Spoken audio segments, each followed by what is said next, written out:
Alrighty, well, I guess we'll just go ahead and get started. I'm sure the space will fill up more as we get going. Once again, if my background noise is bad, please let me know and I'll move because my roommates are rather active at this point in time. So, so this is our first episode for Tuesday night at 7. Hopefully, you guys appreciate the new time slot. We feel that it would work better for us as individuals as well as all of you as listeners, as Saturdays around 11 to noon. I'm sure most people are busy with their families and not too concerned about crypto. So, just as usual, how we're going to get things going. Not gonna lie, the new time slot did kind of throw me off a little bit. I don't really have news properly prepared for all of you, so we're just gonna walk through a few of the different things that happened over the last week and that come to mind and pop out to me.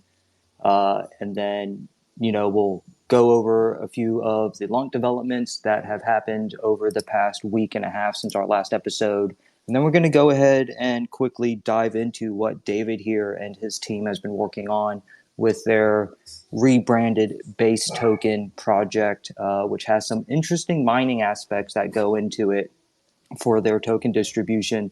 And we're just going to dive into that when we get to it. K Rocks, David, L Bun official. If you guys want to go ahead and say hi, feel free to before we get started.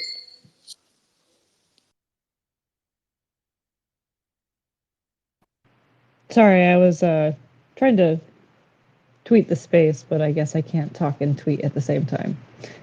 Hello, everybody.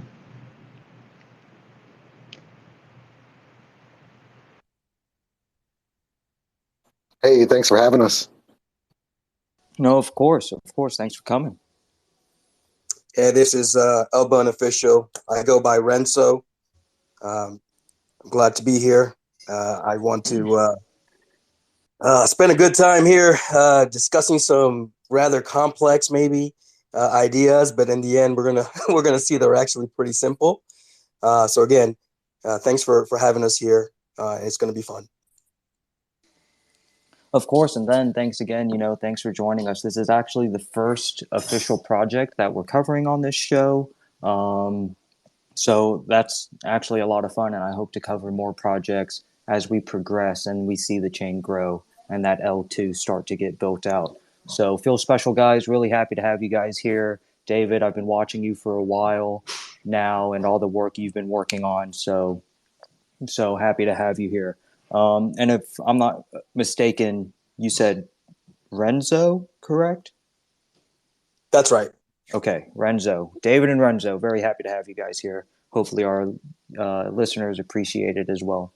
So, to jump off, once again, I did say I don't have my news officially prepared the way I usually do for you guys on Saturdays. Kind of got to figure out the new time slot and the process flow for getting everything together for y'all.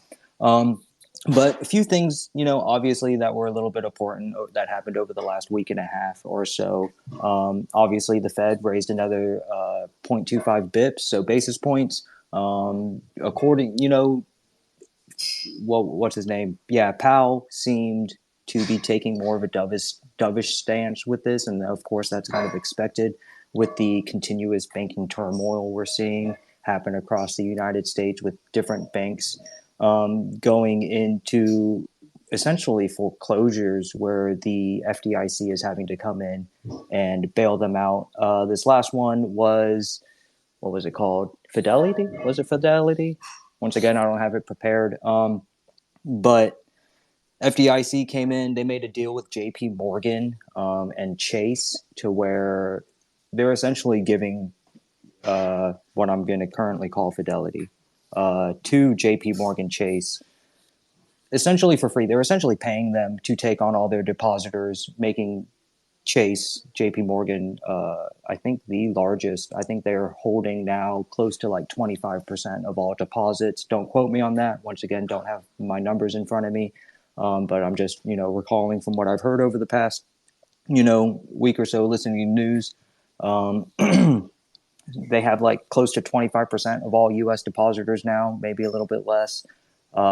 which I think plays into the narrative that I'm sure anyone who's paying attention has been listening to about how this is beginning to seem more as a planned process where they are consolidating all these small regional banks into the large top three or top five players, which is eventually, in my opinion, going to play out into how they roll out their CBDC going into the next year and what have you. Because you consolidate all the users, and then it's really easy to force, a federal central bank digital currency upon them, which has a lot of scary things. Has a lot. It's cool as tech. I think we can all agree on that. That the modern digital age requires a digital currency, but when you play into that and when it's run by a centralized government authority, we can very easily get into the more Orwellian 1984 aspects of financial and monetary control and just what they're capable of doing, which I won't really get into too much here because that's not what we're talking about tonight. And I'm more so just covering the bank collapsing and the federal rate hike. But other than that, we saw some craziness with Pepe. Not a shill. Don't own any Pepe. Won't ever own any Pepe. That was kind of nuts. I actually came across some news today that a lot of scammy type activity with swaps being front run in a exploit on the chain where they're capable of putting a transaction in front of and behind the user trying to make a swap on Ethereum. So that would be Uniswap, to where they slow down that individual's transaction. The person in front of them makes a swap. They pay a certain fee. Of course, the price raises a little bit, and then they swap it to the person that they front run, essentially allowing them to skim any profit that user is capable of holding or obtaining. So, of course, be careful out there, guys. If you want to have fun in meme coins, go right ahead. I've dabbed my toes in there. It's not really for me. So that was interesting. Other than that, we saw some difficulty with Bitcoin pop up over the weekend with transaction fees and the network becoming clogged. And that is due to ordinals and Taproot gaining adoption over the last week and a half, and a little bit before that leading up to it. Where if you're not familiar, and this is just general good crypto knowledge to have if you're staying up to date with the entire space, ordinals, that new update that came out, I don't remember, about 2 months ago, is where they've made it to where you can inscribe metadata onto individual Satoshis, essentially allowing you to mint NFTs on the Bitcoin blockchain. So because of that, obviously transactions are up, transaction fees are way up, and due to that, Binance halted withdrawals over the weekend. There was a little bit of FUD about that. The sky is falling and Binance is crashing and what have you, but it was actually due to the high transaction fees and the congestion of the Bitcoin network due to all the transactions happening on Bitcoin's layer one, which it wasn't really necessarily built for. It's really awesome to see a Gen 1 cryptocurrency like Bitcoin evolve as the entire market goes through its paces, and how it was originally not meant to be anything but a commodity and a currency. And now you're seeing added tech get added in, such as those Satoshi inscriptions.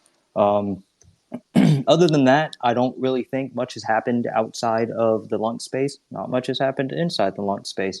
But going into that, Rex, it's cool to see you in the audience, because I was actually going to bring up some of the things you've been working on and what you've accomplished as an individual with all those connections you have, as you said, even weirdly. So, honestly, if you want to come up here and you just kind of say what you did over the past week, because I'm trying to find the tweet right now, but you tweet so much that I can't really find it. I know you were capable of This is what it's like when you don't have news prepared, people. Where is it? Where is it? I can't find it. Oh, here it is. So you were capable of talking to the Kajira team, and they opened up a proposal to have a USTC USK swap mechanism. I'm not familiar with the Kujira network. I'm going to assume that USK is obviously some type of stable coin or token that they have on their network.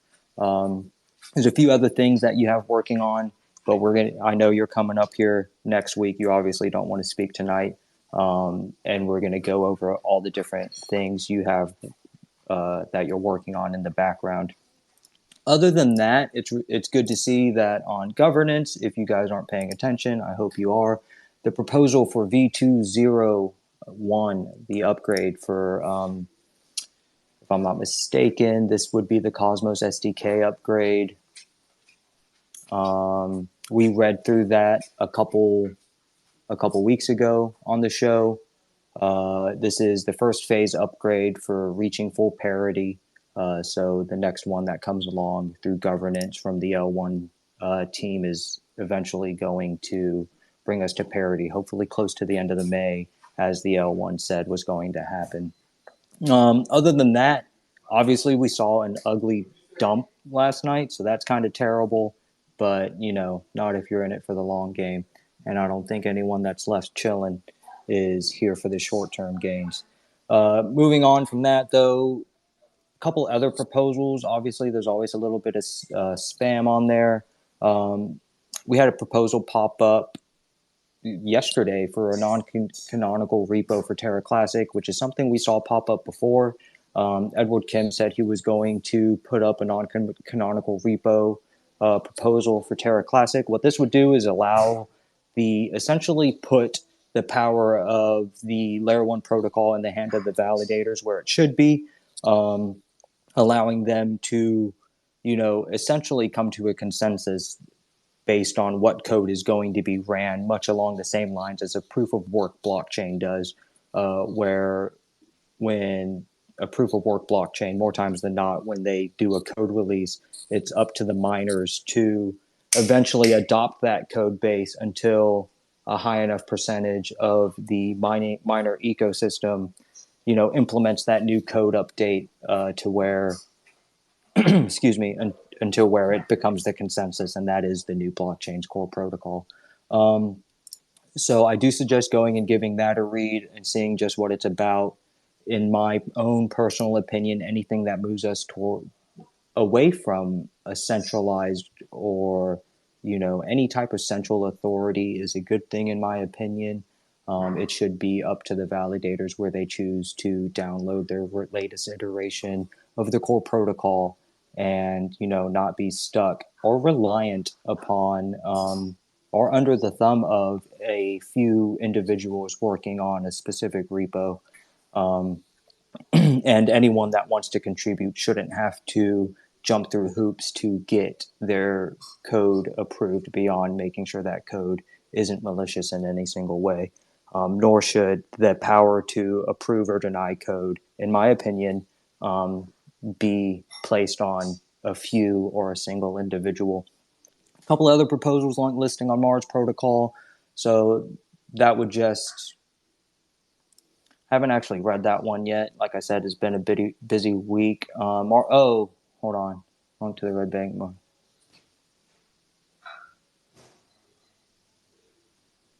I actually would have to give this a read, guys. I haven't actually read through this one yet because they just keep popping up all the time.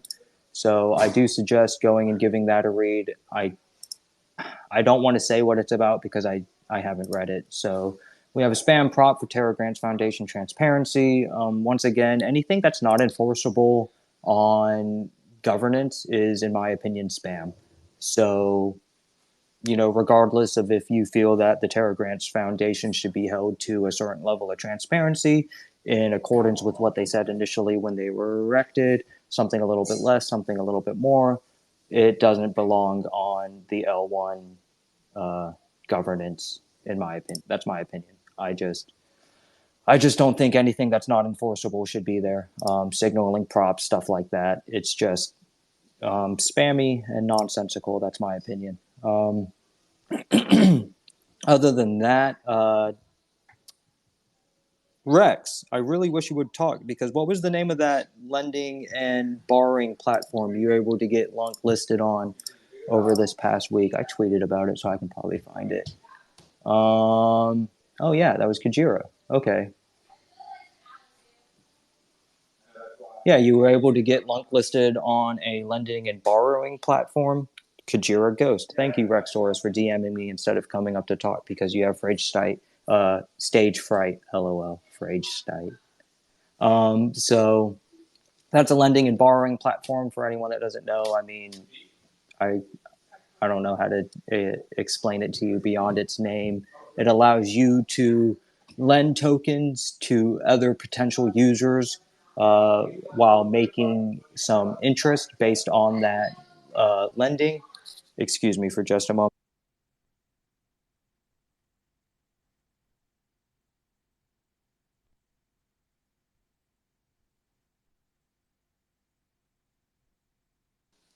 I apologize for that.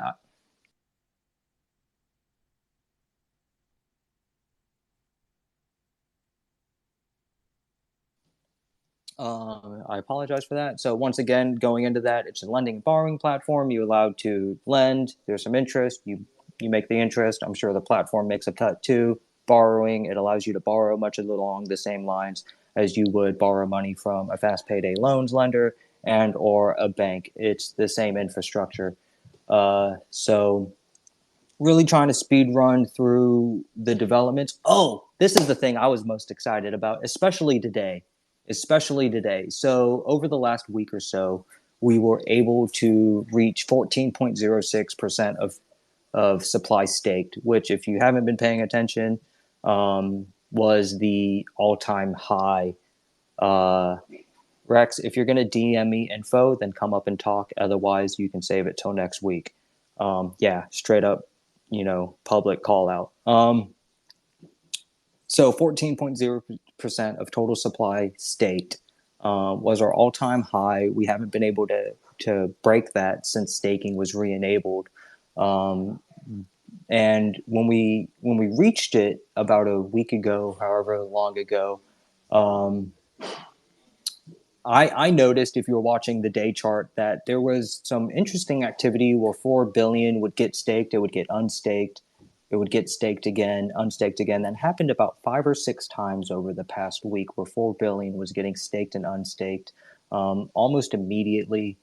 I mean, I've speculated a little bit about that with the different people in the Discord chat about what's going on there. One wallet with 50 billion coins, or just some weird phenomenon. I'm not sure what it is, but today we were actually capable of breaking our recent our all-time high, kind of by a good little push too, because from 14.06%, it jumped all the way to 14.13%.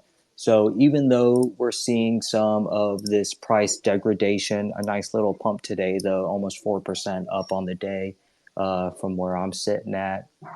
It's really good to see that staked supply increase. And honestly, with a little bit of hindsight, with the way I see that it's pumped so high above 0.6 all the way to 1.3%, I really think that whoever had those like 4 billion coins staked, unstaked, staked, unstaked, and the way it was happening, I want to say it is someone that just has multi-billions of coins to do that with. I think they were testing the high to see if users saw that it was beginning to dump by a large amount, if they were going to follow suit. Because once it started trickling back up to 14.06 without that individual restaking the 4 billion, it looks like they staked it again, and that's what shot us up to 13%, 14.13%. Of course, that's all speculation. I don't care to go into the block explorer and start looking at wallet data. If anyone feels like doing that, you feel that that's something you would like to know, and you come across the wallets that were doing that over the past week or so, then let me know, because I'd like to hear what's going on there. That'd be really interesting. So other than that, Rex sent me a DM, something about Psi Network. I mean, you can come on next week and talk about it. Tell us what you got going on with Psi Network. I know you've been talking to them, you've been tweeting about it, but beyond that, I don't think any of us really know just what it is you're hinting at and what's going on there. So that'll be an interesting development. Any of our speakers, Dilf, I see you've requested to speak. Don't worry, buddy. Once we get through what we're doing here. Oh, come on, man. Thumbs down. What do you want to talk about? All right. Since we're about to get done with this section, before we jump into David and the L Bun project, then we'll give you a chance to come up and speak if you have something to comment on with what we've already gone over. I mean, yeah, it does look like a troll. Okay, so K-Rock's David, L Bun official. You guys got anything to add to any of that? No, I'm sorry. I'm just sick. I might not speak very much.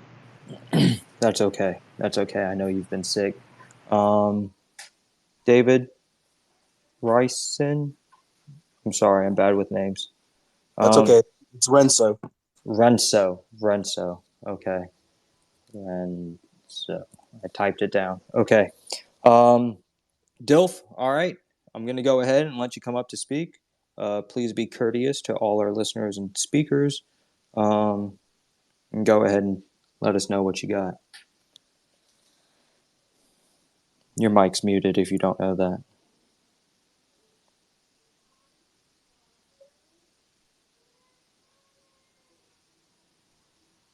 Alrighty. Nothing from Dilf. He's trolling us.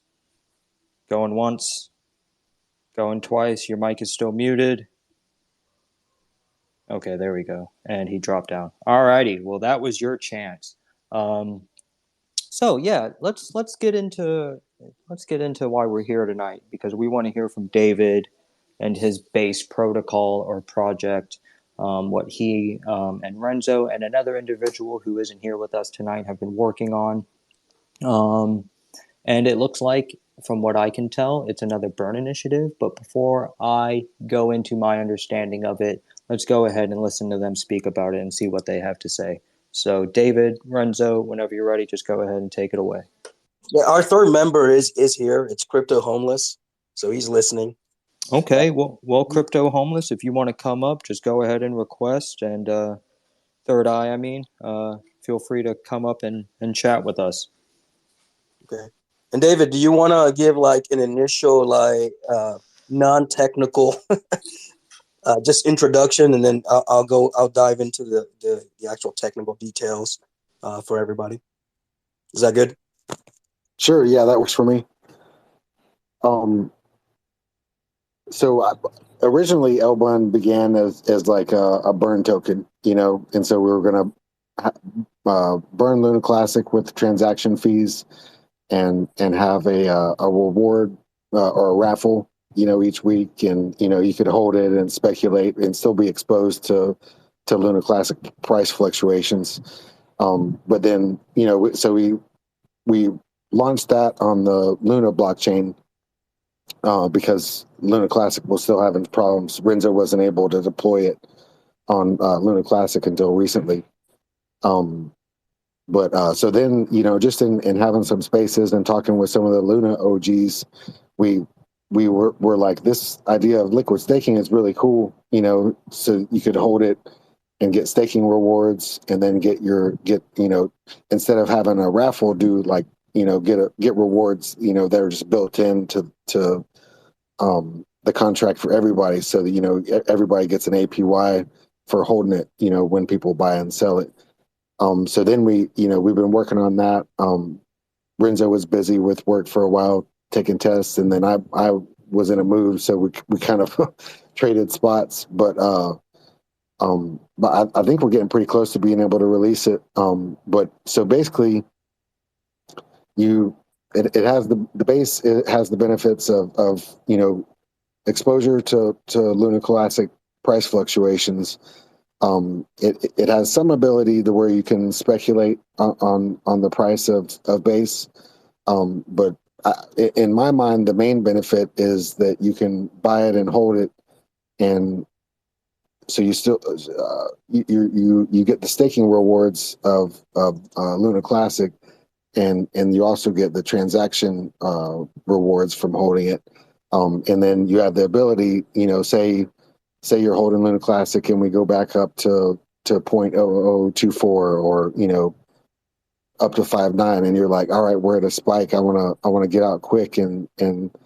sell, and then wait for it to settle down again and buy back in. So you can do that at a cost, like say around 10% penalty. You can get out quickly, um, uh, from staking, and be able to sell your Luna Classic, and then buy back in later, or just as exit completely.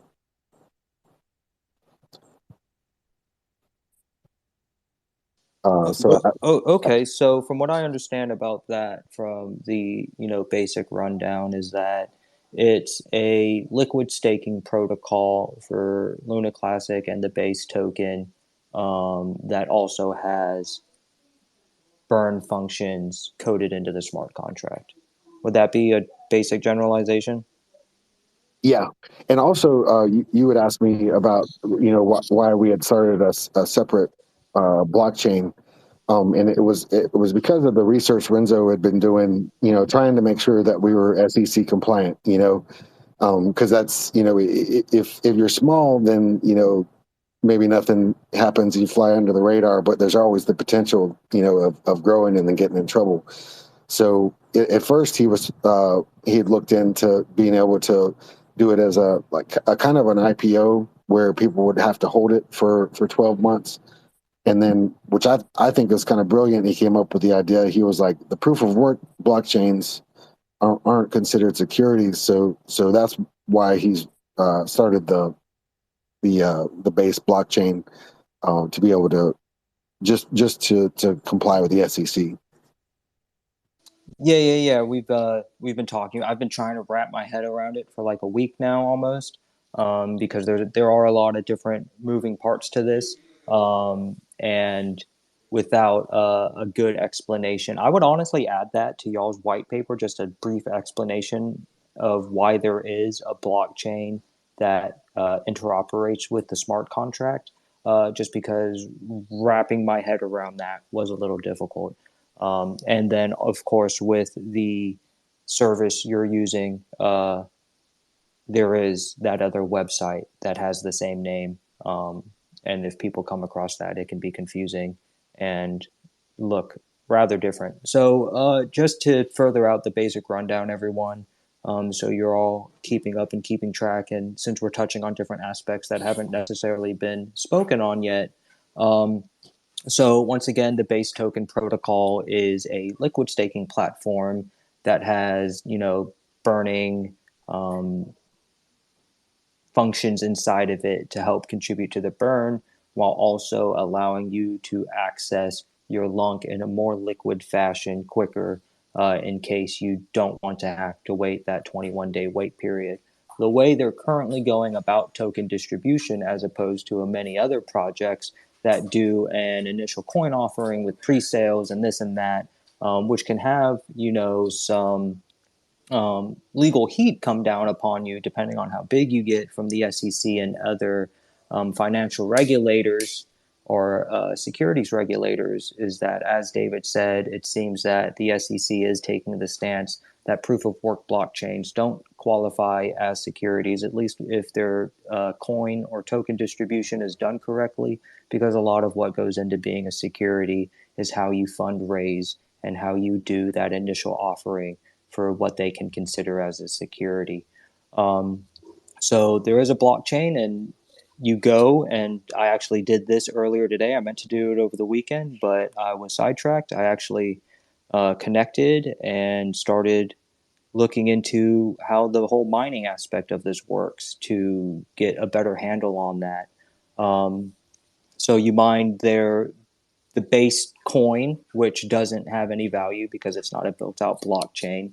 And as you accumulate these coins for completing blocks before the other miners do, you send those coins to the admins of the project and they compensate you with base tokens, which is how they're doing their base token distribution, which is really cool. I haven't seen this before and I like it a lot, because the market side of things with liquidity pools and just having liquidity for tokens is usually a lot of tokens undoing, and doing base token in the same sense as you would with block mining really just allows that market to kind of evolve, that ecosystem to grow on its own, much the same way Bitcoin and the other cryptocurrencies did almost a decade ago now.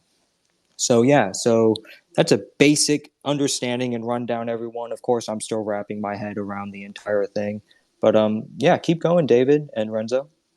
There was one more thing I wanted to add.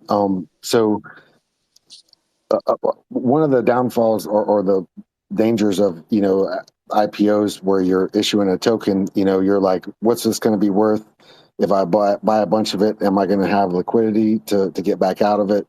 So with the way when Renzo first approached me about it, like his idea was to have it use a bonding curve, which specifies the value of the token based on the outstanding supply.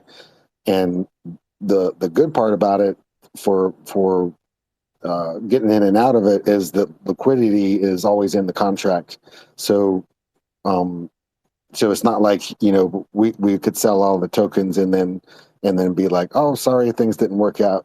So like the Luna Classic that you used to buy it will always be there to be able to sell back out, depending on at what point you are on the curve.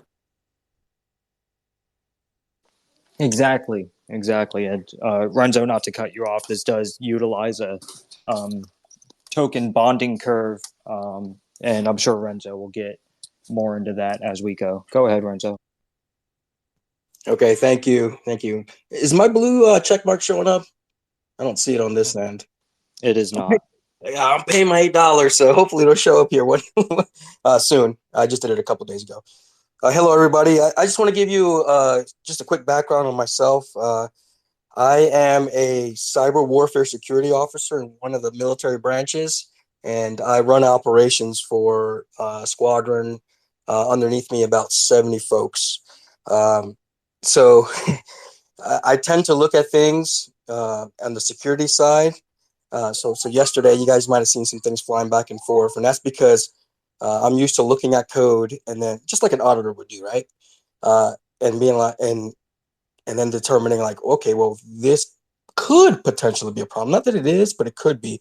But anyways, that's my background, and I wanted to just let you guys know that I'm not some guy working at McDonald's who has no idea about software development. Okay, enough about me. Let's move on to our project. And I heard a couple times, and I might have even said it, that there's some complicated subjects, but at the end of the day, you'll see that it's actually fairly simple. What makes it seem complicated is the fact that there's a little bit of thinking outside of the box. There's a lot of thinking outside of the box that goes into this.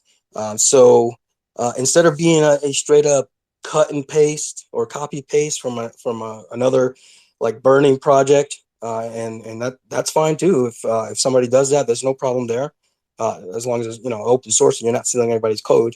But we wanted to do things a little bit different because we think there's some efficiency that comes with it. There's some transparency that comes with it, and just ease of making the essentially the burning process kind of ramp up a little bit. So obviously everybody that chips into the burning process is doing their part, whether it's a lot of money or a lot of lunk or little lunk. It all goes to help out, right? We're all trying to get to the same goal. And so this is just another project. It's not going to be the last project that shows up. I'm sure there's going to be more popping up here over the next few weeks, and they'll all have something a little bit interesting, I hope. Okay, so let's go back to we mentioned the token bonding curve a little bit, and what token bonding curves are really, really good for is fundraising, right? And the reason for that is because a community can come together, utilize a token bonding curve with a specific tax, and then the price will move along that curve.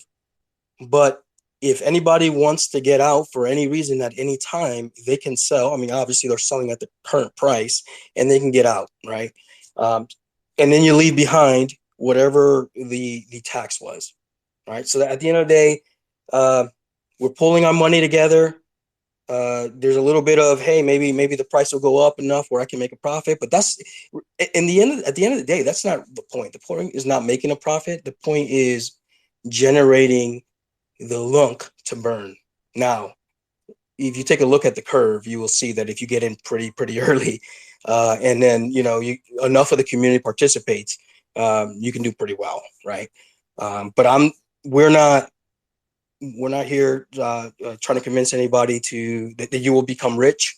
We're here to figure out a way to burn the lunk and get the blockchain into a better place than what it was yesterday or last week. All right. So that's the basics of that's why we're going with the bonding curve, because it's that community fundraising tool.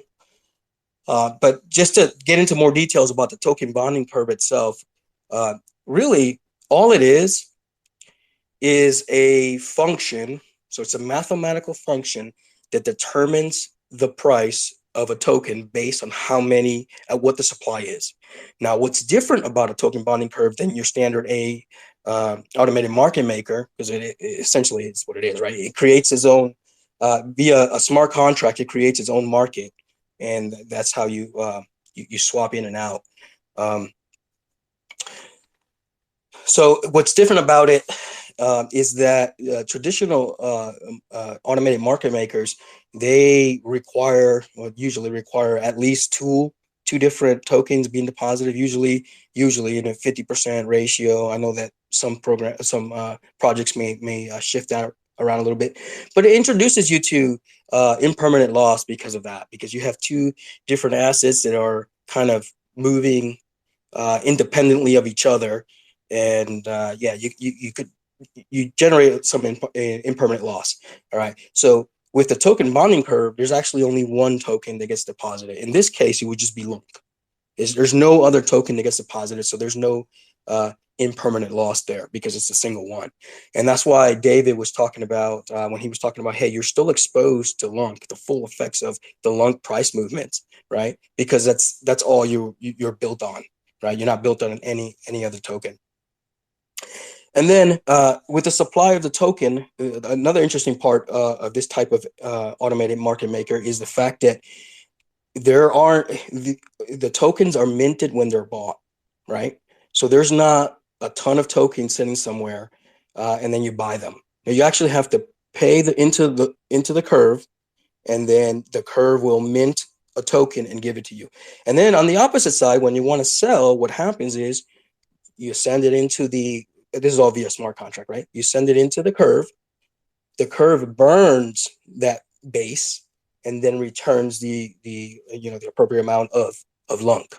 So that the supply of, in this case, base will always be shifting around.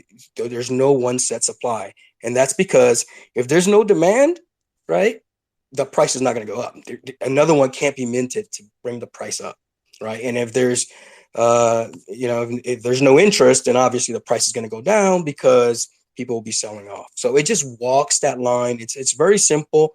There's I do have a graph in the white paper if you guys want to go take a look at that. I want to pause right there though before I actually hit the curve. Are there any questions? Or maybe I'll take one or two and then we'll move on.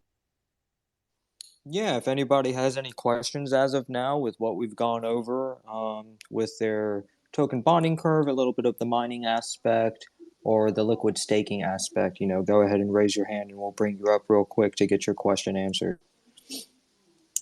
Truth be told, guys, rarely do people request to come up on our show. I guess Kay and I we're just a little intimidating. I don't know. No worries. I'll keep pressing.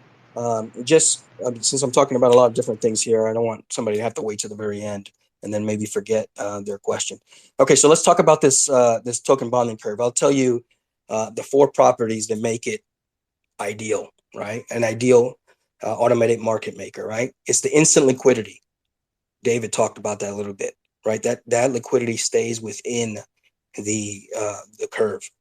Continuous fundraising, so the community can permissionlessly go in and buy and sell the tokens at any time, right? The continuous price, so that's because the price is continuously calculated based on the current amount of minted tokens, right? You remember that some of those will be burned off, and so the price will track downwards. And then limitless supply. So the reason why, so normally when you think of limitless supply, you're like, oh man, that's not a good thing, right? Because we got more tokens, mine are worth less. But that's not what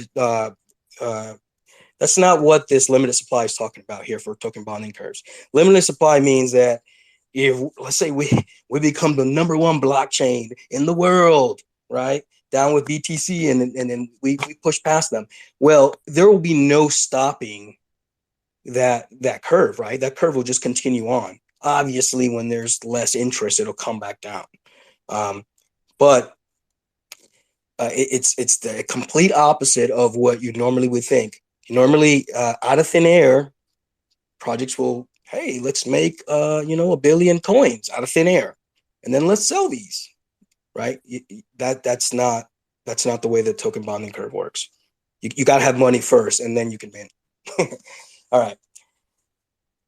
Let's see if I'm missing anything from here. By the way, we're using the standard. We're based off the standard CW20 bonding curve that Cosm Wasm has on GitHub. Obviously, we added some details of our own, but it's the standard. The standard contract is a starting point.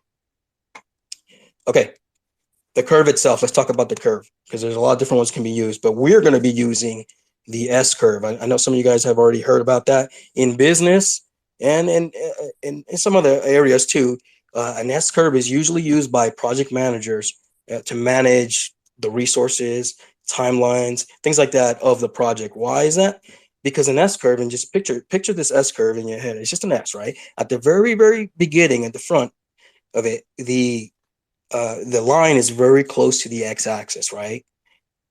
There's very, very slow growth there. Why is that? Well, it's because we just started the project. We're getting things together. We're figuring things out. We may have to fix a couple things. Hey, gotta get some investors. All that stuff takes time. But eventually, you'll get to the point where the S starts kind of curving up a little bit, and that's the beginning of the growth phase. The growth phase is where the price will start. In this case, the price will start increasing sharply, right? Why is that? Because we already gained enough traction, right? We've already got enough people on board. So now we're building this thing, right? Hey, our goal is to burn as much lunk as we can. So everybody's on board, right? And it will quickly rise. And then you get to kind of the top of the curve where the S would round out at the very top. And that phase, that's starting kind of the maturity phase or the late, some people call it the late slow growth phase. And what happens there is that the growth actually slows down, right? So the price is not moving nearly as much for the amount of lunk deposited, which is, I mean, so some people be like, well, that's a bad thing, right? Because I want to make money. But the thing is, you have to keep in mind is that at that point, the project is mature. And so as you flow to the right there on the curve, the price becomes very stable. Not 100%. It's not going to like track one price, but it's going to be very stable. By that, what I mean is, if somebody sells, the price is not going to dump because there's enough liquidity, enough reserves contained within that curve at that point where it kind of stabilizes that. So that's another, a part of the utility, right? You could say is, well, when we get to that phase, hey, we'll have the base token will be fairly stable, and then we can kind of rely, it's not going to be the ups and downs of the traditional cryptocurrencies there. I think that's a good thing. I mean, that's what I'm not going to call it a stable coin, because it's not going to be a stable coin there, but it'll mimic that, it'll emulate that, which will be a good thing. And by that point, So we would reach a maturity phase at about a supply of 100 million tokens. And the price for, and I'm looking at the white paper. You guys can dig into this later, but at 100,000, we're looking at a price per base of 32,500 lunk. Okay, so not it, I used it was a couple weeks ago when I created the white paper. So the price was 000131. So that would have made base $4.25 at that time. And then but what we're really concerned about, right, is well, how much lunk have we put into the curve? At that point, there will be, no kidding, look at the chart. We would have the ability to put in 1 trillion lunk into that curve. Now, that's 100,000 on the base supply. If we continue out, remember I said you can continue out forever. We're not going to do that, but I just calculated all the way out to 20 million. And I mean, I don't know if we would ever get there. It seems almost impossible, but that would be having 4.6 trillion lunk in the curve. Now, and by the way, that's lunk that would be getting staked, right? Because that's part of the project. So I think that's probably as much about the curve that I'm getting to, unless somebody has a question, and then we'll just move on from there. Okay. Once again, if anyone has a question, then go ahead and request to become speaker. If not, then I actually have a couple questions. And for anyone who's interested in that white paper, I did go ahead and put it in the bird's nest. Go ahead and click on Crypto Homeless's tweet there, and take a look at that white paper if you're interested. Renzo, actually, or David. So I'm I'm looking at your website now, and I see you have the swap page up. You have your home page, your project page. So just so I know, I have a full understanding of this, and all of our listeners do as well. Um, the staking mechanism. Are you staking by swapping to base? Is that what you're saying? No, so what Or we're this saying is this the staking mechanism isn't live yet? it's not live. Okay. We actually took down our validator, and the idea is instead of putting all this lunk into our hands, the plan is to spread this across multiple validators, right? Especially if we start actually putting a lot of lunk into the curve, right? And that's the reason why we kind of switch gears on that. We're gonna not use our own validator, but use others. That way, we can maintain a proper ratio of the voting power and things like that.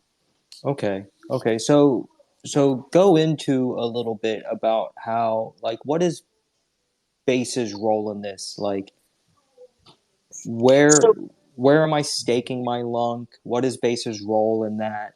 Interoperability, and like, just how does that work?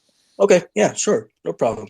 So you can think of Base as like a liquidity token, right? If you're thinking about like a regular pools, right, where somebody comes in and deposits ETH and BTC, right, and well, they get something. They get a liquidity, an LP token usually, and obviously different projects have different ones. But at the end of the day, what that represents is how much you hold, right? Of the giant pool, what percentage is yours, right? And at some point later on in time, because you have this liquidity, this LP token, you get to trade that back in for whatever the price, the going rate is at that time. Okay, you wouldn't be able to come back and get your lunk, or I'm sorry, and get your like BTC and ETH if you don't have something to turn in, right? Which those are the LP tokens. Now, Base is essentially that, except that again, remember that a token bonding curve doesn't use two tokens, right? We're not depositing two. We're just depositing one. We're depositing lunk, and then we get our base. And now with this base, if you want to use liquid staking, that means you can take this base and if somebody has a pool set up on Terraport or TerraSwap, or heck, you can send it if you want to across a bridge to go to the Binance Smart Chain, and if there's a trading pair, you could utilize it for that, right? So that's what it gives you, or you can just hold on to it and then trade it back in, right? Now, David talked a little bit about kind of like I called it the quick release unstaking, right? I don't know if that's going to be the name for it, but I talked about it like that because, right, a lot of people have a little bit of heartburn with the 21-day waiting period, right? And that waiting period is very important because it adds to our security. But if I need my money now, I need my money now. So the quick release unstaking would allow you to turn in your base and then get lunk. The lunk will be pulled out of the validator, but you're not going to get that. It'll be the project itself that is giving you that lunk in exchange for base, right?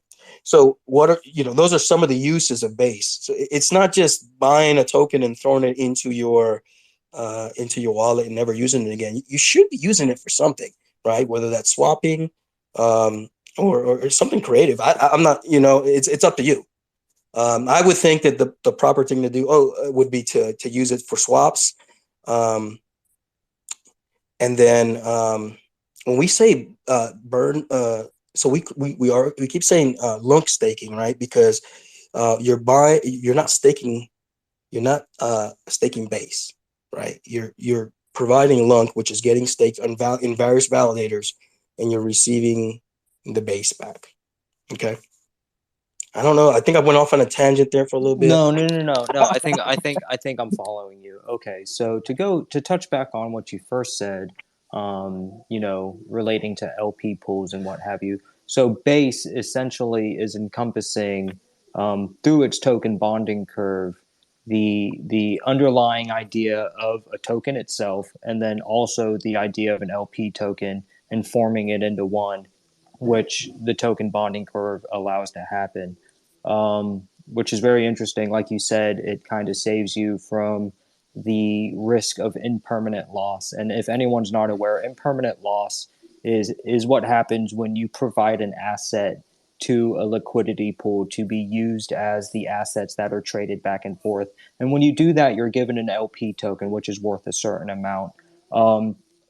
And LP tokens can accrue in value, but so can the base asset that you provided to the liquidity pool. And what impermanent loss is where the underlying asset that you provided to the liquidity pool gains value at a quicker rate than the LP token does. Essentially, you lose out on potential gains, is what impermanent loss is, and is one of the risks of being a liquidity provider for any project.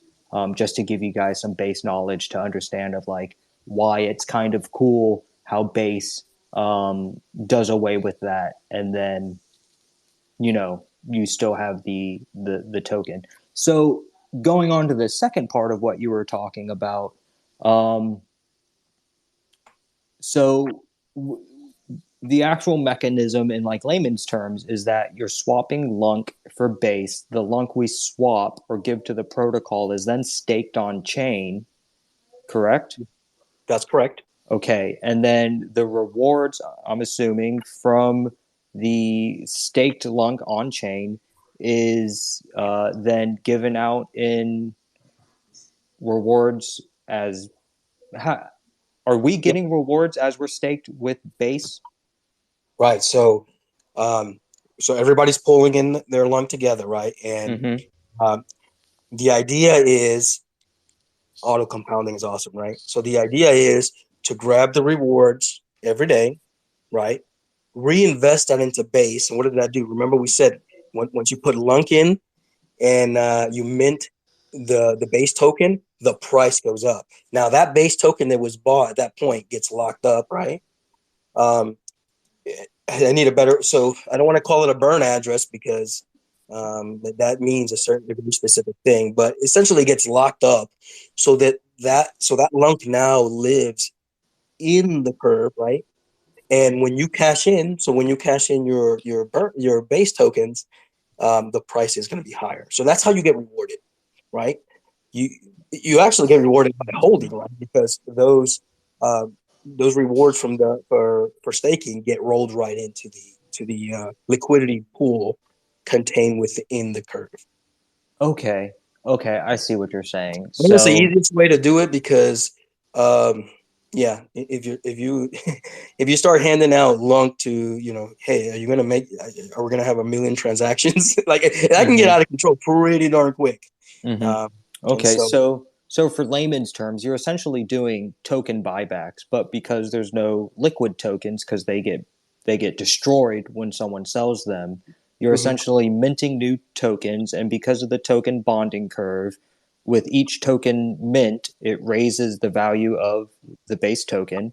Um, and yeah, then that lunk or that is that lunk then reinvested into staking rewards, or is that yeah, contained? It right. So is. it feeds right back into it, right? So that's how you get the auto compounding, right? Because if we didn't do Okay. that, we didn't throw the lunk from the bonding curve into the validator again, then it wouldn't be auto compounding. Uh-huh. Okay. So I'm going to assume that this, though you have, 100% reserves at all time, they're just currently staked, they're locked up. Um, I assume you're working on some type of fractionalized reserve system to where you have, let's say, 33% of all liquid base token value in the contract itself, or how does that work? So the way that it works right now is when you sell on the contract, and I think somebody, there hasn't been a whole lot of activity since we just put it up, but somebody did sell today, and you'll get a message that says on there, hey, staking is 21 days, and then in 21 days, so it works the same way. It works exactly the same way as regular staking. You still have to wait your 21 days because the protocol mandates that. The flip side of that is what we were talking about earlier, right? If we have a quick release unstaking mechanism, then you could get your stake. You could get it automatically, but quickly. Obviously, there would probably have to be some kind of fee associated with that, which would then get rolled back into the curve. I think he was asking. So, Oh, like, do we plan to keep a portion of the link staked in the contract free, that unstaked, to be able to sell back? So initially, our plan is just to back it ourselves. So we would finance the unstaking so that we can keep our APY as high as possible. If there's a lot of demand for people flipping out of it and taking that penalty, then we would have to transition to some kind of fractional reserve like you're talking about. But I didn't want to sacrifice the the staking rewards and lower our returns that way. Understood. yeah, Understood. that's a good way of putting it. Thanks. Interesting. Very interesting. I don't know if the listeners are following us. And if you have any questions, then just go ahead and raise your hand. I think we're in that that point of this talk. So I see you have lunk staking annual percentage yield at 114%, and that's because of the what's the term? The auto The compounding. Yeah, the auto compounding. So you're buying the base. So at the rate that you're accruing rewards through on-chain staking and putting into base, you've calculated that the base token will rise in 114% value minimum. That's just through auto compounding, You know, through I'm buybacks. just gonna interrupt you for 1 second there. That's not even the auto compounding. If you look at page 6 of the white paper, Okay. David and I have been committed to this project, and we're putting a lot of not only time, but we're putting a little bit of money as much as we can, self funded, right? We haven't raised any money, right? But if you look at that, and there's a little chart that I included there, and this is what we were calculating. Essentially, what we'll be doing is so the validators are still paying about 14%, right? But then the 100% APY, we would be putting that money into it, right? So what does that equate to? Well, 100% APY at 100 million lunk is 274,000 lunk a day. So that would be my contribution every day to the project. There's your 100%. Okay. Now with the auto compounding, so I didn't do that one because that's I didn't break out the calculator for that one. It's going to be more, but I don't know. Somebody else, maybe somebody can crunch those numbers for us real quick. Interesting. Okay. So essentially, what we're saying is, David and I are kind of putting our our money where our mouth is, right? So we're willing to jumpstart the project if the community thinks that it would be useful. Interesting. Very So, interesting. so like from us, kind of feeding money into the APY initially, there's a transaction tax that will also be added into the rewards. So our plan is that over time that will kind of take over, because like once it gets to a certain point, then we won't have any money to put into it. You know what I mean? So that's us kind of uh, like Renzo was saying, jump starting it and then letting it take the engine take over on its own. Yeah, you'll see that as from that little chart there, you see how the APY drops. That's because David and I can't afford 300 million, at 100%, and then at 50, is that 50 billion? Yeah, we can't afford that. So it drops. Once you get way up there, it basically just goes to it drops down to what the validators are providing. We have someone in the audience that is requesting to speak. Awesome. Thanks for pointing that out. Because I was deep in thought. All right. Of visiting, I'm going to go ahead and invite you up to speak. Go ahead and ask your question when you're ready.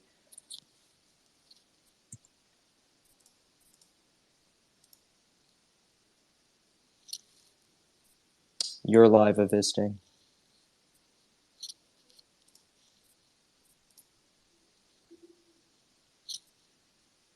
Of visiting?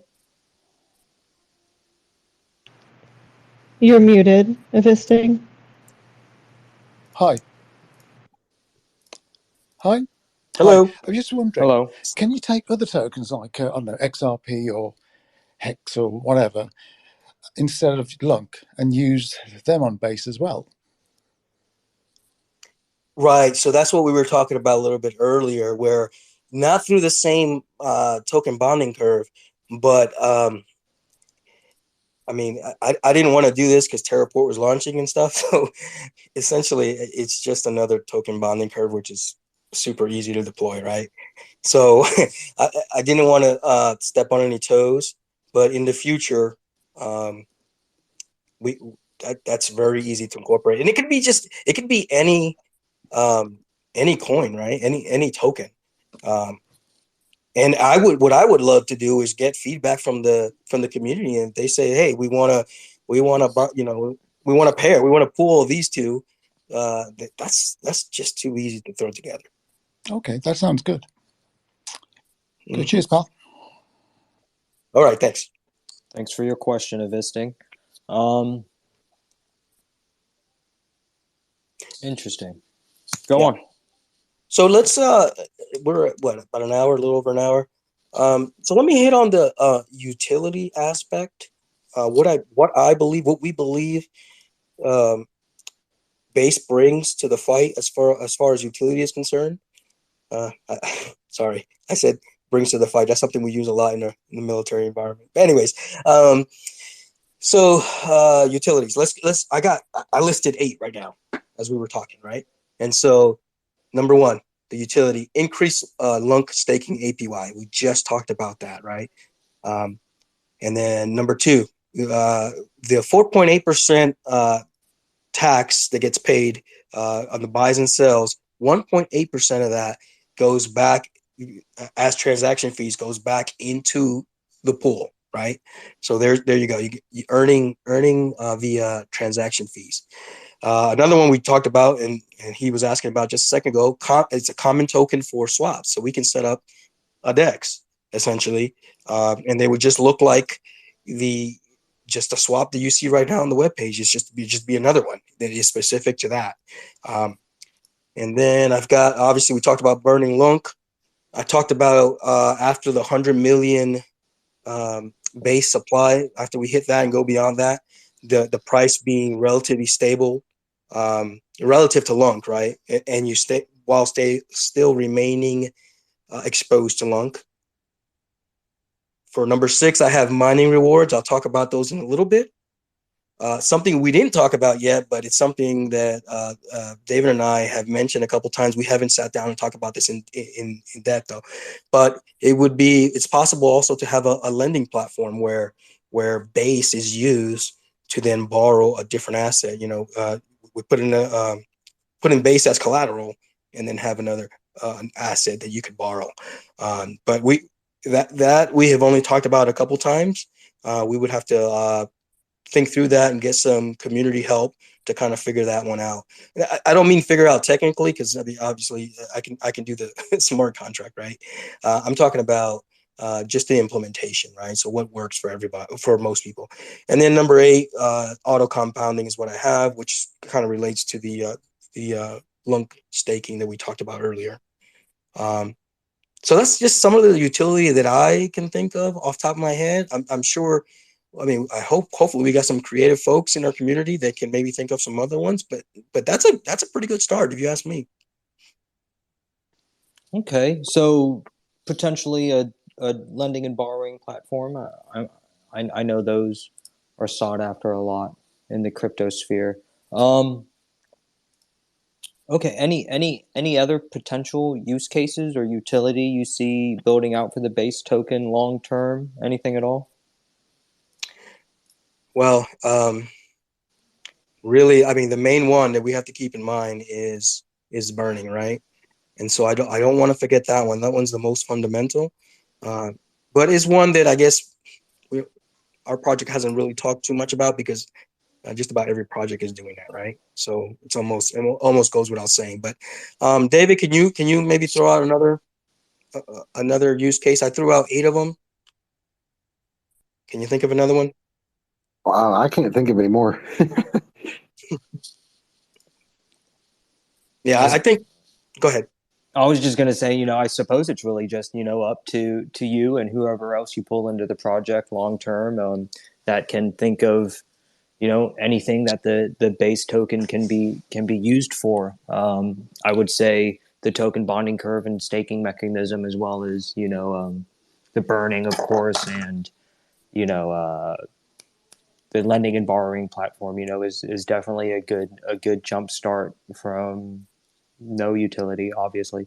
Very interesting. I guess I have another question, and this more goes into just like user interface and Okay. ease of use. Do you do you have any plans to get it listed on the station application so people can see their tokens on their wallet?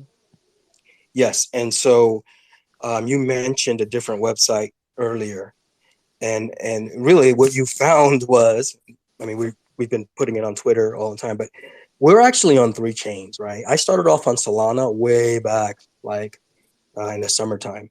After the crash, I started there because my vision was, hey, we can pull in resources from other chains and use it to help Lunk. I mean, I know everybody's super focused on Lunk, but we can get money from other places and bring it over here. And so that's why I started off with the Solana. And that one's still running. I've been paying more attention to the classic because that's what most people want. And then the Terra 2 deployment, which is that orange background that you saw, that is Elbun, also ours. But we deployed it there because we were having, the devs were having trouble with the 2%, 0.2% tax, making that work, with some other funky things going on with the blockchain that I think most all have been resolved since then. But we wanted to kind of jumpstart the contributions to burning Lunk. So we started there. We started at Terra 2 because they were up to speed, and it was pretty easy to just put that out there. And then I also worked a little bit. I say worked with the L1 team, but not like I was just kind of helping them, test some things out. Because I was really having a difficult time um, with the insufficient funds things. It was kind of crazy. A lot of people were, and so I was trying to help figure that out. We got that figured out, and now it's the time to actually bring it to the classic, right? Because classic is ready. Now um, we renamed it, rebranded it base because it was mostly to kind of not have people confused between the Terra 2 deployment and our deployment. Had we been able to deploy on Classic first, it would have just remained Elbun. But that was the reason why we renamed it. Essentially, it works. It's actually the because I've worked on it longer, many more hours. The classic deployment actually has more features than the Terra 2. And my vision for that one is to be able to transition it to be what the classic deployment is. Obviously, that will be later. I don't want to devote time to that until we get this spun up. So that was that, and then your question was in regards to the wallet, right? So if you look in your wallet, you will find an the L bun from Terra 2. So we already submitted the pull request and all that to get that, so that it would appear in the wallet. Now that just has to go through for this one and for base, and once that PR gets approved and incorporated into the code via GitHub, it'll appear. Now, I did try to get listed on Coinbase. No, no, I'm sorry, not Coinbase. On CoinMarketCap. Wow. And then CoinGecko. But there was so I have to resubmit because there was an error or two that they didn't like about. I forget what it was exactly, but I'll resubmit for that. And the hope is that then it populates there and they'll have more visibility. Yes, I know from personal experience that interacting with CoinGecko and CoinMarketCap is not easy to get a token listed. They definitely ask for a lot, and they don't really provide you with any instructions on just exactly what it is they're looking for.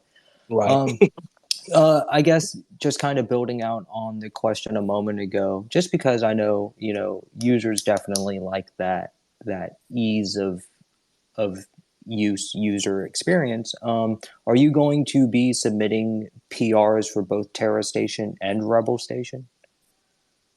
Yeah. I mean, it's essentially the same PR. So Yeah, I yeah, just yeah. have to post it in both of those. Now, uh, I mean, sometimes the developers are a little bit busy and they may not pull that. They may not, uh, accept the request right away. It may take some time, but that's just based on their workload. Now, I think David has some connections or something where he may be able to speed that along, but we'll see. Yeah, I know I've talked with Echelon in the past about providing a clear how-to of how to get tokens listed since we're beginning to see those pop up on chain again. Yeah. So so awesome. It obviously seems like you already know what needs to be done. And I tapped Echelon on the shoulder for you and made him Oh, aware of that incoming PR. Um, excellent. so so yeah, Do you yeah. want to keep this at about an hour and a half? Because we Yeah, got yeah, about, yeah. Yeah, that's yeah. what I Okay. was thinking, about Can an hour can and a half. we have Yeah. Spoon ask Yes. this question, please? Of course. Sir Spoon, whenever you're ready, sir. No, thank you. Thank you, guys. Appreciate the opportunity. David, Elban, Kay, Clan, Yes. hello. I was in and out, so I apologize if you guys have covered this. But on the lunk being staked and earning the rewards, is the rewards coming out of the pool from lunk itself, or is it coming up from you guys? The rewards are going to be generated via the validators, like normal staking, with the exception of what we said up front. David and I will provide a jump start as long as we can. Um, but yeah, Understood. that'll be the way. Go ahead. Gotcha. Now, for your coin, which is base, is it? Um, Yes. when that's staked and earning the rewards, is that coin being leveraged for utilization for something else? Maybe funding for um, your project, for example? So no, we wouldn't be utilizing base directly to fund our project. That I mean, essentially, what funds the project in the token bonding curve here is Lunk. It's just Lunk. Now, base is like we talked about, is kind of that hybrid token where kind of an LP, kind of its own token, right? It's all kind of rolled up into one. So the utility is there for anybody who wants to use it, right? For what we talked about a couple different things before, but we the project itself doesn't need to grab base in order to fund itself. Okay, gotcha. No, because I've heard earlier that as far as you guys backing it, and then once your backing is done, just wondering where the yield and percentage are going to be pulled from. And I was Yeah, just wondering how that intertwines, because it's you got one here, then goes here. But I like your utility, I really do. I'm just trying to yeah, get a grasp of where the yield is coming from, how you're justifying all that yield. yeah, right. And so it's the tax it's on. So we got that 4.8% buy and sell tax, right? And that gets broken out. The tokenomics are in the white paper there, but part of that goes to providing back into the yield, and then the validators. So even if obviously when we get this going, and we get some community interest and some involvement, even if David and I stop, right, providing funds, the mechanisms are already in place within the blockchain itself, to continue the funding there. Now, it would, if people stop buying and selling or interacting, and obviously that would drop down. But our hope is that it picks up speed. Gotcha, I appreciate that. Have you done modeling on this, like certain scenarios? I have, but what specifically? So throw a specific example on Oh that. no, I don't know if you've done any modeling, or if you guys will create some kind of modeling feature. Oh, okay. So are you saying like kind of a simulation so people can play around with, hey, if they put this much money in, Yeah, like something yeah. like I mean, that? you're already in deep into the thick of it. Um, Well, and I've done those. We've done those. David and I have done those. In Excel, mhm. and we've run through a bunch of different ways. So I've built a couple different calculators that the idea was to provide it out, but I think I can package that into a better product and then put it on the website, given some time. Yeah, because people may ask how things move around and how the numbers work and all that.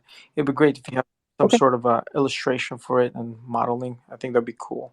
That's all I wanted to ask, Okay. just for clarification, because I was in and out. I got 3 kids and all that, so I apologize. Okay. No, no, Yeah, no big deal. thank you Thank you for guys. the question. Those are great questions, Spoon. Thank you. Awesome, Spoon. Thank you. Always a pleasure to have you, good sir. I love how we're developing our regulars. It makes me feel good about all of this. Thank you, Spoon. Um, yeah, so we got about 8 minutes left, guys. It seems like, we're wanting to keep it close to an hour and a half, which I'm perfectly fine with. Um, if anyone has any other questions, Redline, Let me. you're a thinking man. If you want to come up and ask something, that'd be great. I'm gonna give him a chance to talk or ask a question here in a minute, a couple minutes. Let me just hit the. I didn't hit the mining at all, and I'm just gonna quickly go through that if it's okay with you. Of course, of course. That was the hardest part for me to grasp. So that would be great for you to kind of walk everyone here through it, so they can, parrot the information to others. Also, just because we have all these people here in the chat and everything, Renzo, if you want to put out a tweet from the official page real quick with your DApp domain, so I can put it up in the bird's nest for anyone who wants to check it out, that'd be awesome. Okay. It should be pinned, right? That's your white paper. But Oh, if you okay. don't want to get sidetracked and tweet right now, that's fine. Anyone that's interested, if you just click on Renzo Elbun, the official project page, their application is listed on their bio Okay. area. Yes. So, I had sent you a link to their app. yes, I'm personally not going to tweet it. Okay. And yeah, no, you're good. You're good, Renzo. Just I keep got going. you. I got you. All right, real quick, let's cover the mining aspect here. And the reason why we're just gonna cover this fairly quickly is because users are not expected.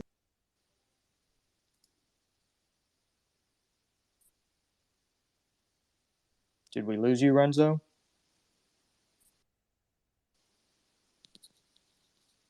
Am I the one that dropped? Nope. Yeah, I can still hear you. Nope. Renzo? I guess we lost Renzo. Okay, so I don't know what he was going to say about the mining. It definitely was the most difficult part for me to grasp. Not setting up a miner, that was actually super easy, but understanding its place in the ecosystem and kind of like what David and I touched on earlier. It's just kind of their distribution model instead of a token presale. It's just another way instead of buying the token directly that you can obtain some base. Um, and for contributing to what they have going on here with their blockchain. I really wish we didn't lose Renzo. Okay. It looks like to me he's connecting. Hmm. Now he's back up.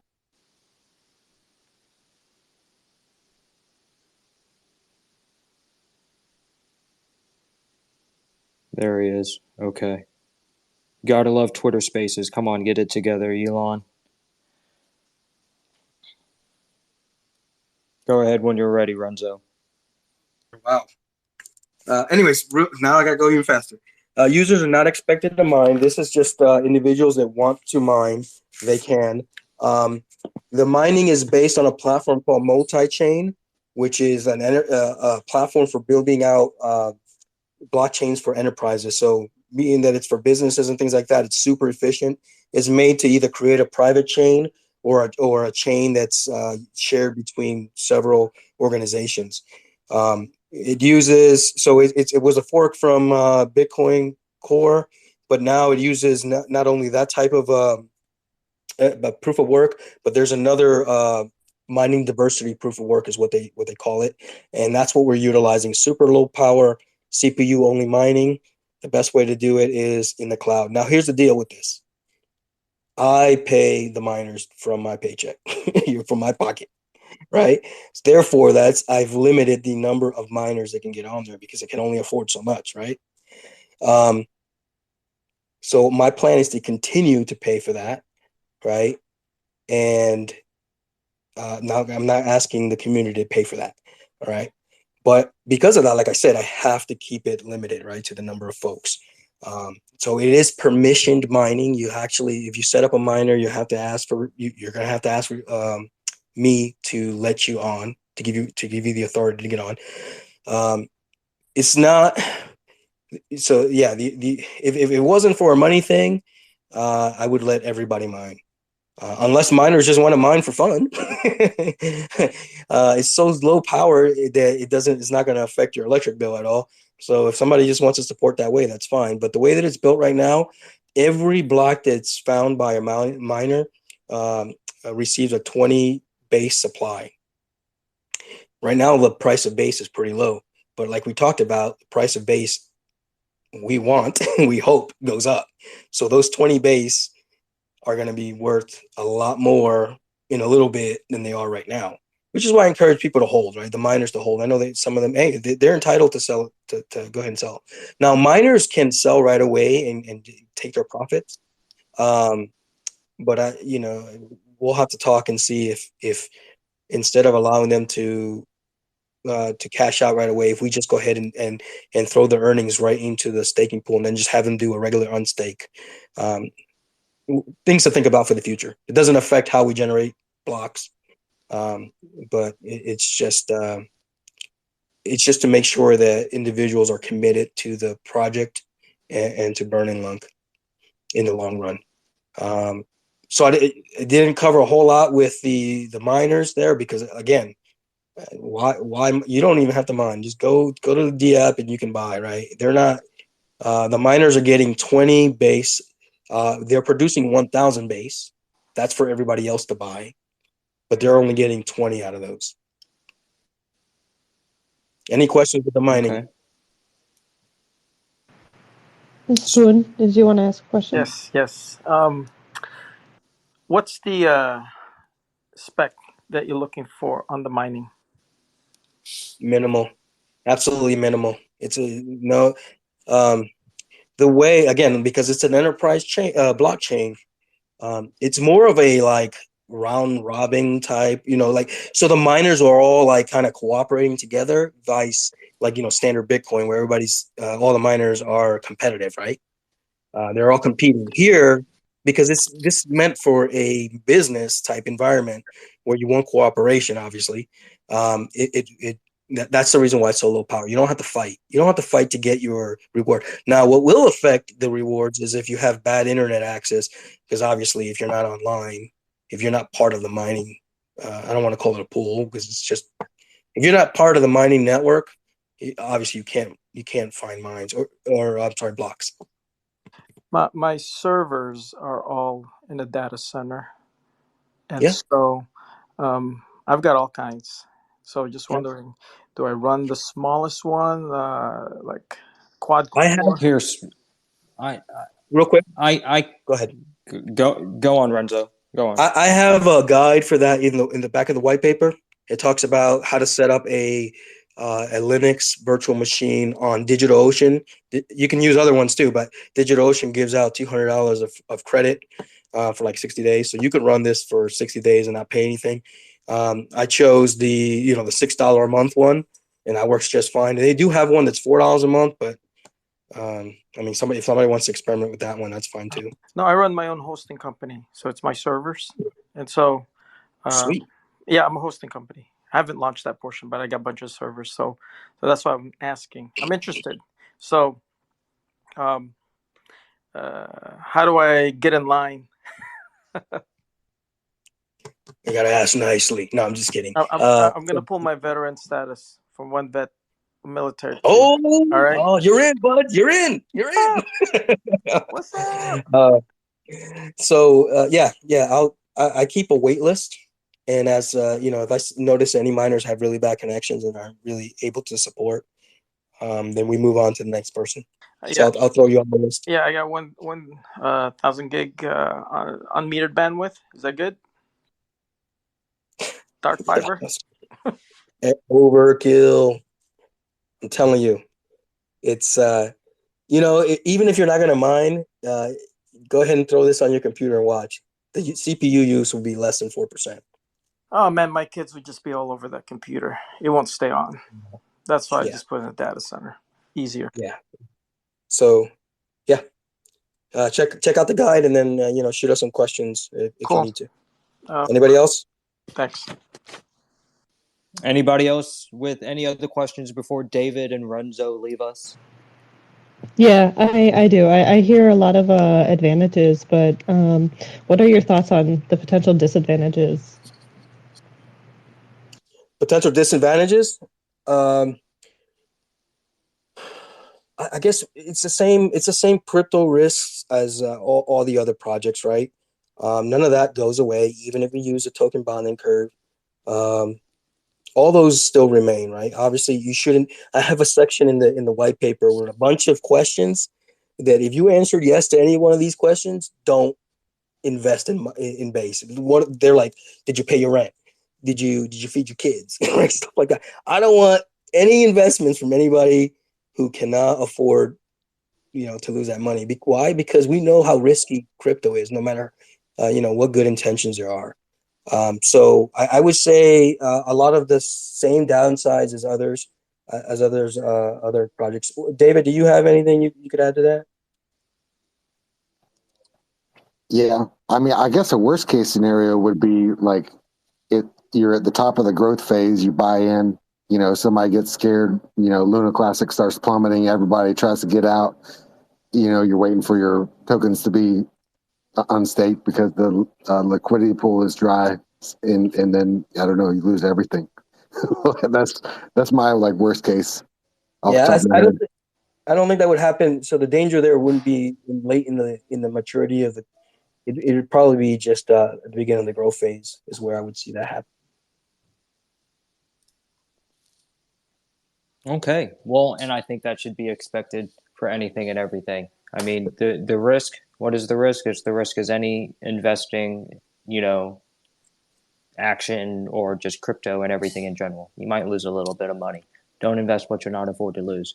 Um, and I meant to say this at the beginning before we jumped into this, but I forgot because I was excited. I wanted to talk about it. But just for our listeners, and this is nothing against you, David or Renzo, Mm-hmm. but this is, us having them on the show is not an endorsement. We're not shilling the project. We're not telling you to invest in the project. We're just, Kay and I really want to allow the Layer 2s some notoriety, and it's up to you to do your own research and look into it, and that's why we have these conversations to grant all of our listeners and people going back and listening a little bit of insight into what's going on to help them make those decisions. But now in the future, it's never an endorsement. David and Renzo, we didn't pay them to come on the show. They didn't pay us to be on the show. We're just we're a community working together. Um, but other than that, if no one else has any questions, I think you guys covered all of it. Honestly, what I was struggling with over the last few days to comprehend, I feel you've covered rather well. Yeah. Anything to say in closing? Yeah, let me go first, and then David, you can close out. So, money is not the only way that you can help us out, right? I want, I would love the community members to come and help out, right? There's no obligation. I don't want you to give me money or anything like that. If you can do X, Y, or Z, you have a certain skill set. Just bring it, and we'll figure out how we can use you. I want this to be a community project and not a Renzo and David project. Um, and so that's all I have to say. It's an open invitation. David, go ahead. Oh, so I don't. I think we covered everything well. Hopefully the lack of questions means that everybody understands what's going on. But thank you guys for having us. Thank you, Clam. Of course. Thank you for coming up and speaking with us. And if anybody in the audience has any questions, I'm sure that Renzo and David would be more than happy to answer them on Twitter or wherever we may be able to find you to speak to you. Yeah. So, yeah, thanks a lot, guys. I know you guys are trying to get out of here. Thanks for coming up and talking. And if you guys have any future developments, and you want to come up and chat about all of them again, then feel free to do so. Renzo, I believe you did join the Discord server. Don't forget, you're more than welcome to release any project updates in there for the community in there. David, you as well. Um, yeah, no, this was a good talk. I'm really glad that you guys decided to join us. Excellent. Thank you very much. Awesome, Renzo. David, you guys have a good evening. Don't feel obligated to stay any longer. So, yeah, unless any of our listeners, want to continue on and they want to chat about what we just went over, we could do that for a few more minutes. Or if they would like to chat about anything in general for just a little bit, then feel free to do so. Request to be a speaker. If not, then we'll probably. All right, Cody, you got something? I like to see it. No, Cody? No? Put your hand down. Okay. Well, if anyone, obviously people never do. That's fine. Um, yeah, I think it was really cool to listen to David and Renzo and what they have working on after obtaining a better understanding of just what it is that they're working on and how it works with each other. It definitely has piqued my interest as an individual. It definitely is a different approach than you see a lot of other tokens and layer 2 projects go for, which I think in and of itself is you know it's an interesting factor with the project. But yeah, other than that, Kay, you got anything to say in closing before we go ahead and close it out? Just thank you and have a good evening. Yeah. Well, with that, guys, we're probably just going to go ahead and close it out. Once again, no projects featured on the show or ever endorsed. or shilled by this show. It's just all about notoriety, working together. There's no central authority to where people can go and look for information. So it's up to community members like you, like me and Kay, to get the information out there and to allow these community oriented run fledgling projects, the notoriety and the market footprint that they deserve simply by building on chain, especially during this bear market. So once again, David and Renzo, really appreciate you guys joining. To all of our listeners, I really appreciate all you guys joining. Kay and I, we enjoy doing these things with y'all. So I know her and I really do deeply appreciate it.